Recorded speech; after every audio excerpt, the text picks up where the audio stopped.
Well, the retirement planning world is filled with plenty of advice and suggestions, but there are some very critical questions that often get overlooked. They go unasked, and these questions actually can help define the comfort and security of your retirement future. So today on this episode of Perfect Game Retirement, we're going to tackle some of these hidden but essential questions about your retirement. Welcome to the Perfect Game Retirement Podcast with former professional baseball player and now financial coach at Black Oak Asset Management, Ryan Ledman. This show will help you make the right financial decisions so you can pitch a perfect game in retirement. Here's the windup and the delivery. We're glad to have you back on the podcast. I'm Ben Jordan, Ryan Ledman, President and Financial Coach at Black Oak Asset Management. Ryan, what's going on today? Just enjoying October. Again, I know this comes out a little bit later, but again, great time of year with baseball and football. I mention that all the time, but it's the best, but our Braves are barely hanging on by a thread. So again, by the time this comes out, we'll know their fate, whether they win 2 in a row and continue on or have the Phillies thump them again. Seems to be a reoccurring theme lately. It's been a highly energized series for sure. And that game, too, was one of the best finishes I think I've ever seen. I cannot remember the last time I've watched a baseball game in my house and literally jumped out of my seat and screamed really loud. I mean, my wife was like, I haven't seen you act like that before in a baseball game. Like, it's almost like you were playing again. I'm like, I kind of felt like I was for a couple seconds. Because, I think they said, like, it's that either in history or playoff history, like that combination, like that's never happened before as far as a double play from an 8-5-3 double play. Like that just never happens. I know. I mean, I get Harper being aggressive on the base paths, but it feels like he still could have been hanging out by second base and had that ball not been dropped, still been able to score, but worked out well for Atlanta. Yeah, I mean, so many teaching moments there as a softball, baseball coach. I mean, you're right, he should have been hovering right by second base, almost like you said, foot on the base. So as soon as he catches it, he's going back because he still could have easily scored if he misses that ball.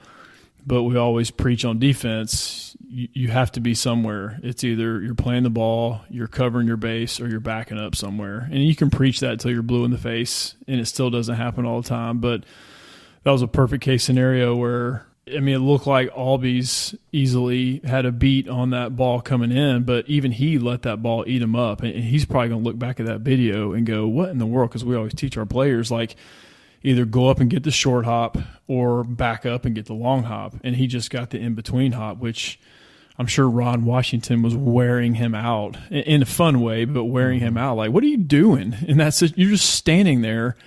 And the ball's coming all the way in from the outfield. Anyway, and for Riley to release from the base and then to come over and backhand that ball and throw on the run like that and throw a perfect strike, it was crazy. And Matt Olson never shows emotion. And for him to, like, yell like that, I was like, whoa, that's pretty exciting.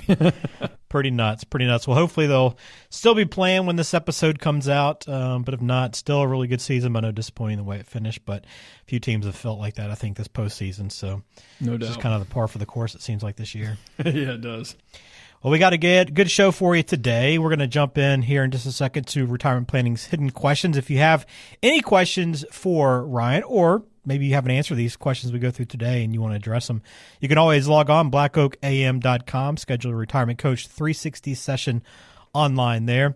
Ryan, before we get started, I want to throw a little getting to know you question your way. I know with the busy work schedule and a couple of young kids, you probably don't have the luxury of being able to hit the snooze button in the mornings, but back when you had the choice, are you a morning person or do you hit that snooze button when that alarm goes off? I should probably get my wife to answer this question. She'll roll her eyes. No, I'm not a snooze person. I mean, granted, has it happened before? Yes, but I'm usually, as soon as that alarm goes off, within seconds, I'm hitting off and then I'm out of bed. I have this weird skill that I'm able to do that. And my wife is the complete opposite. She has to lay there and hit snooze a couple times and then sit in bed and figure out if she wants to wake up completely. But yeah, I'm kind of that annoying person in the morning where I get up and get going. Now, come 8:30, 9 o'clock at night, I'm done. Yeah. So my family makes fun of me because I start dozing off on the sofa. But I'm always up for like 3 hours before they even get up. So, give or take. That's great. Yeah.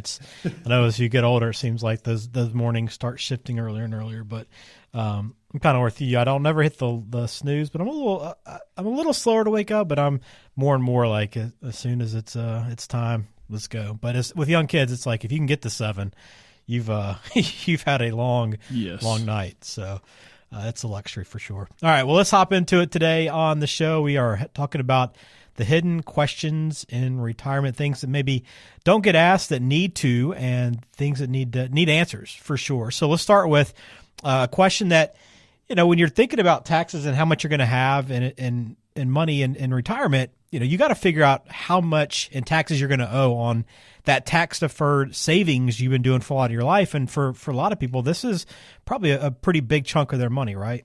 It is, and it's a moving target. And I feel like we address this a lot on this show. And I was kind of thinking about the show today, this morning, randomly. I'm like, I kind of feel like sometimes we talk about the same things, but then I think, okay, think about other people who have podcasts. That you have to be, you have to drill down certain topics that are just going to, because you're going to have new listeners or people who listen and maybe they need to hear this 3, 4, 5, 6, 7, 10 times plus, and then go, okay, I got to do something about this. So I need to continue to be passionate about it, because the tax defer, I mean, that's a big part of our job, is not just the, managing the assets for people, but it's managing the tax ramifications now and in the future. And again, it's a little bit of a moving we're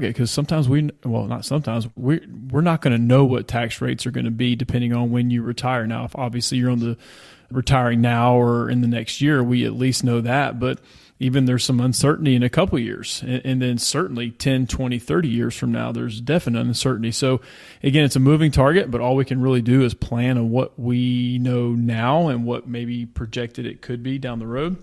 So tax deferred savings, a lot of people put money into a pre-tax savings vehicle, whether that's a 457, a 401a, 403b, 401k. They're all somewhat similar. There's some nuances that are slightly different that, for today's show is not the topic of discussion, but putting that money in pre-tax and then taking it out, letting it grow tax deferred, and then taking it out, and you have to pay taxes on it. Well, again, we've talked about on this show before, a lot of people think, okay, I'm in a higher tax bracket now, I'm going to be in a lower tax bracket later in retirement, and that may be the case. Many times you're in the same tax bracket. It does happen, and so that tax deferred savings really doesn't do a whole lot. It's almost like, hey, put it in a after tax vehicle, whether that's a Roth IRA or a Roth 401k, Roth 403b.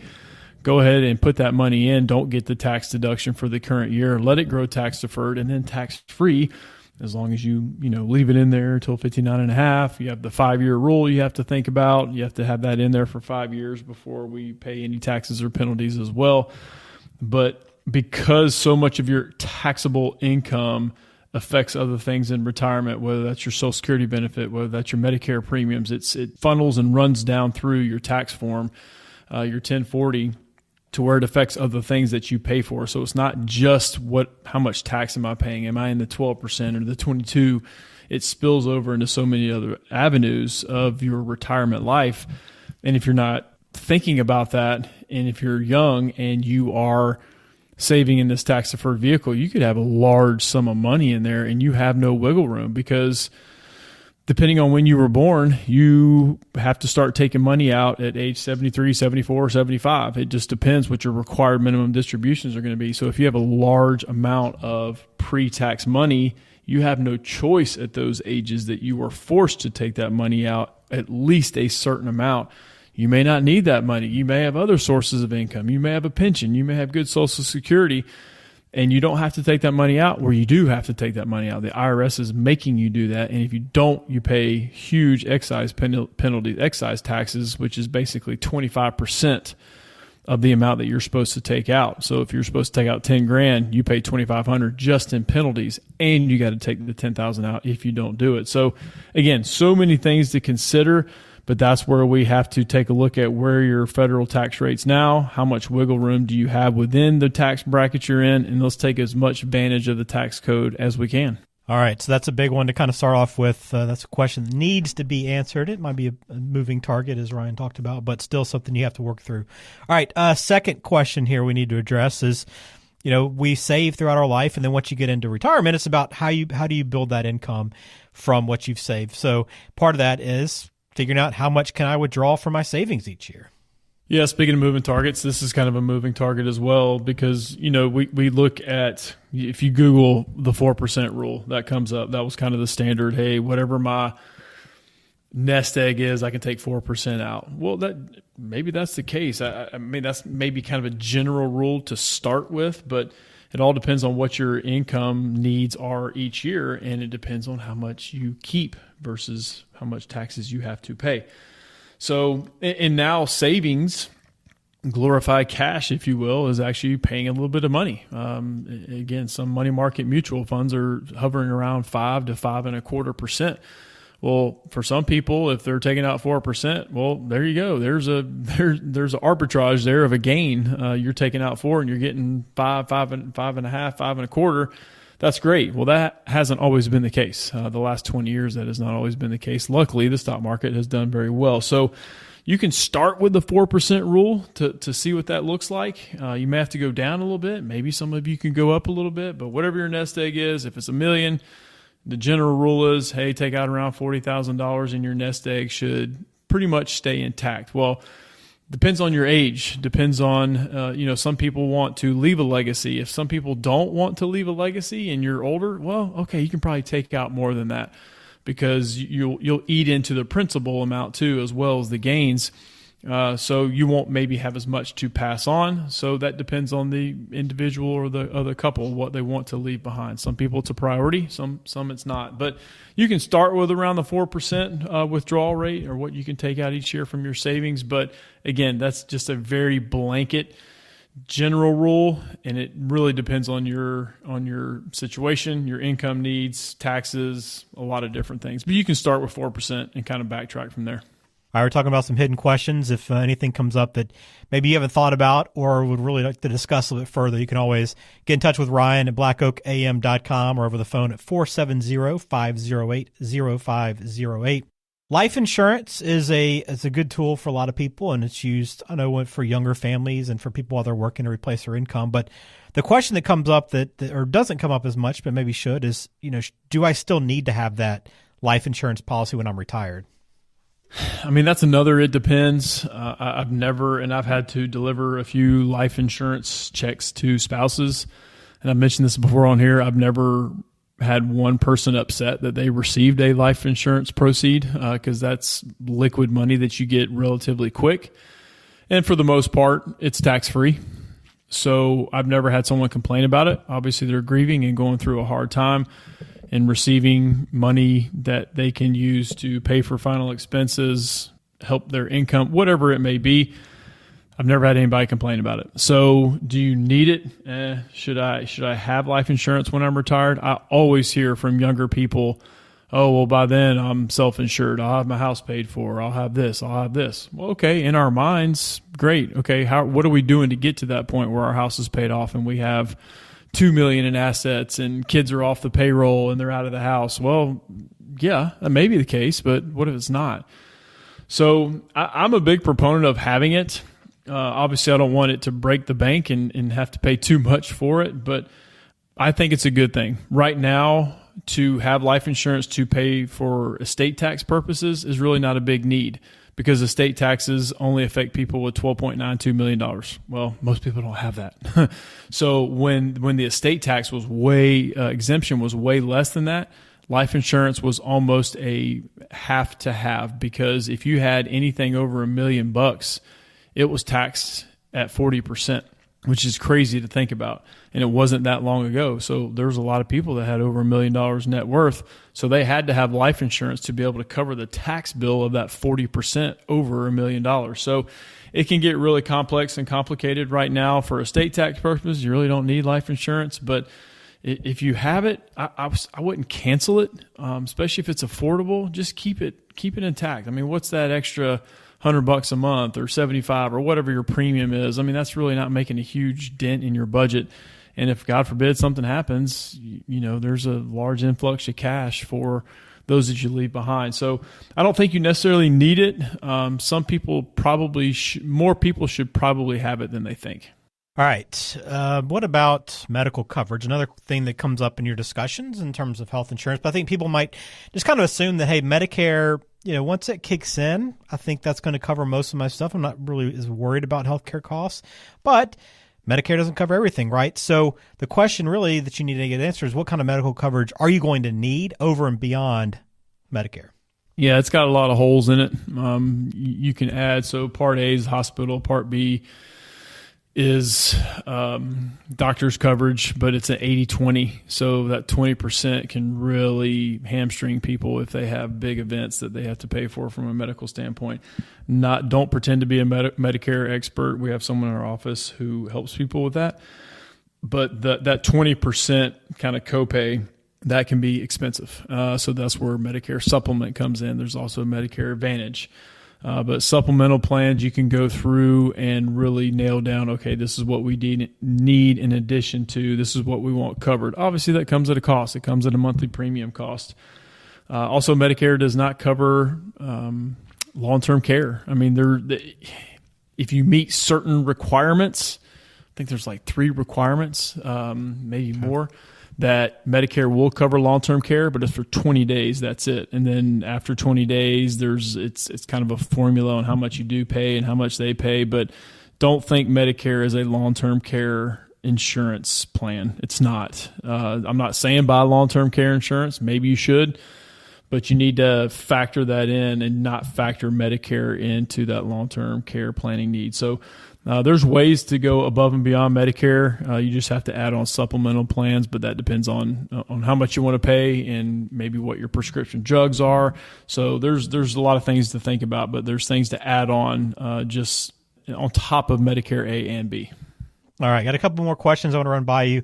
Ryan, I know one that maybe didn't get brought up a whole lot or people weren't thinking about very often up until a couple of years ago is how inflation is going to impact them. I think now, obviously, you've kind of noticed it, and people are maybe asking this to you a little bit more often, but why does inflation often get overlooked? Yeah, you're right, because the past couple of decades, it hasn't been a big issue, but it can be kind of the silent killer of your retirement plan, because if you don't factor it in, you look up 10, 20 years later, and the cost, that 2 to 3% has really crept in, and you start to realize, holy cow. So if you don't build in your retirement income plan with inflation, you're going to be in trouble. Now, lately, it's been difficult to navigate from a retirement income plan standpoint because the last couple of years, how high it's been.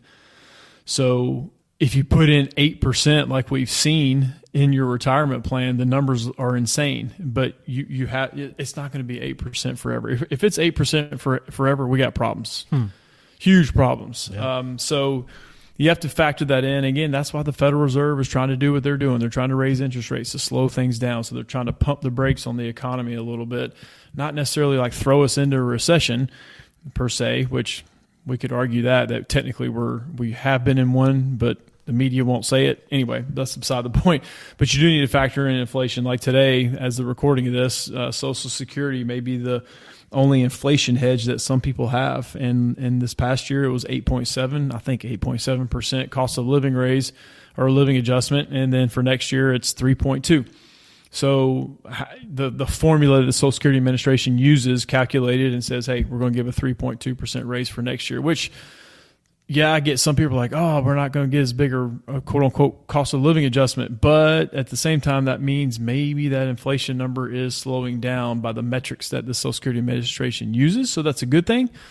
So that may be the only inflation hedge that people have. But when you build a retirement income plan, you got to at least put 3 to 4% increase each year, because that's what it's average and that's what it's going to do. And if you don't account for it, you could have some problems.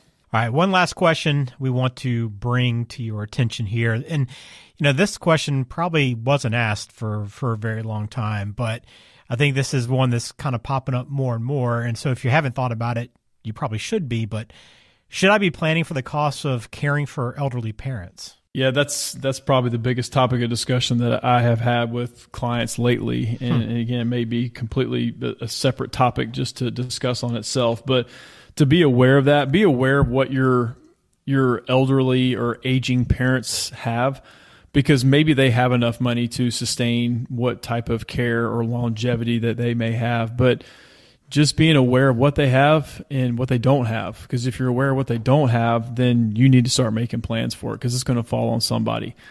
And some people may say, oh, well, Medicaid.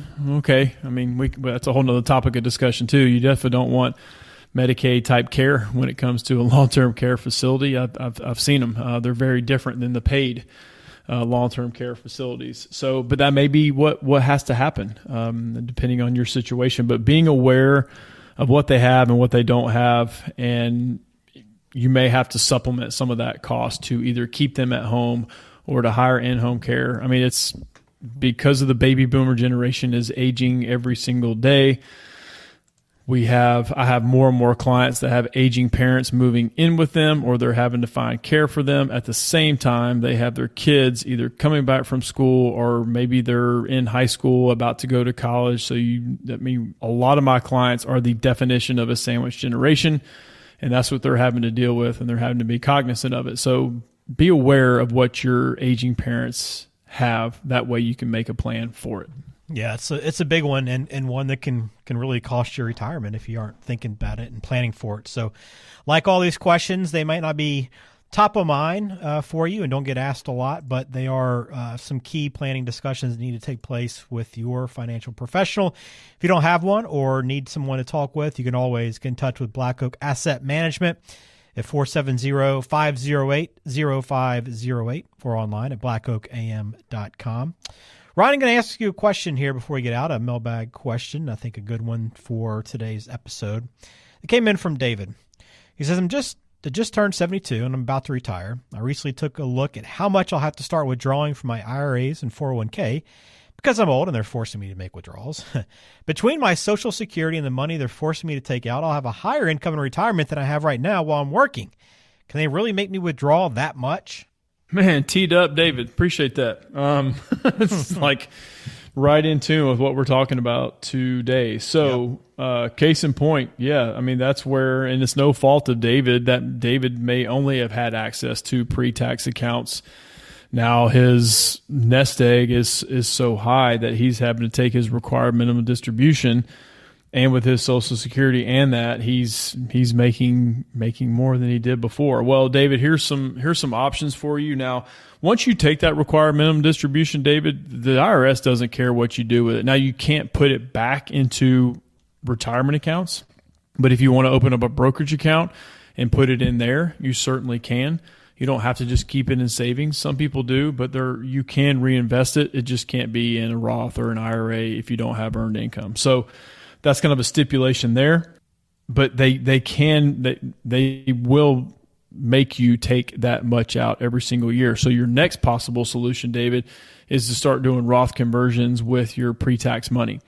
Now you got to pay the tax bill on it, and it could be a hefty tax bill, but once it's in that Roth, you don't pay tax again to the federal government. They don't make you. Once it's in a Roth IRA, there is no required minimum distribution anymore. So maybe over the next 7 to 10 years, David, you should start making a plan of, okay, how do I convert the rest of my IRA over the next 7, 8, 10 years, whatever it may be, whatever you can afford to pay a tax bill for. Once it's in the Roth IRA, never pay required minimum distributions again. So that's one way out of it. It may cause a little bit of pain because you do have to pay the Treasury Department that tax money, but they're going to get theirs anyway, David. And you're seeing that now. They're going to take it no matter what. Maybe you just speed that process up and kind of unhook the IRS from you once that money's in a Roth IRA. So definitely factor in and think about Roth conversions. All right, great question. And yeah, perfect timing for today's episode. So again, withdrawals, something to really be thinking about and planning for with your retirement. So we will close it out on that note again. Log on, blackoakam.com. You'll be able to learn a lot more about what Ryan and his team can offer you, a lot of their planning items that they cover, strategies, that sort of thing, but you can also get your Retirement Coach 360 session booked now. Of course, Ryan is a Dave Ramsey Smart Investor Pro and happy to sit down with you and begin your planning process. Also, make sure you check out the YouTube channel. Some more video content being put up there every week as well, and some really good look into some different topics that Ryan sees that's very important for people that are coming in the office every day, and tries to address that in some shorter videos, but I think very helpful. So check out YouTube when you get a chance as well. All right, Ryan, we appreciate your time as always, and glad to kind of go through some of these questions with you. Absolutely.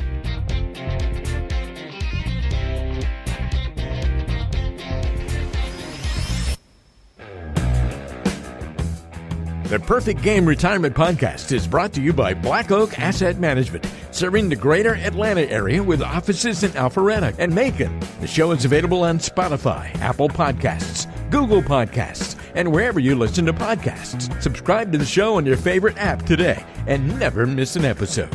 Just search for Perfect Game Retirement to find us. You can also visit blackoakam.com to listen to past episodes, to contact Ryan Ledden, and to learn more about how to pitch a perfect game in retirement.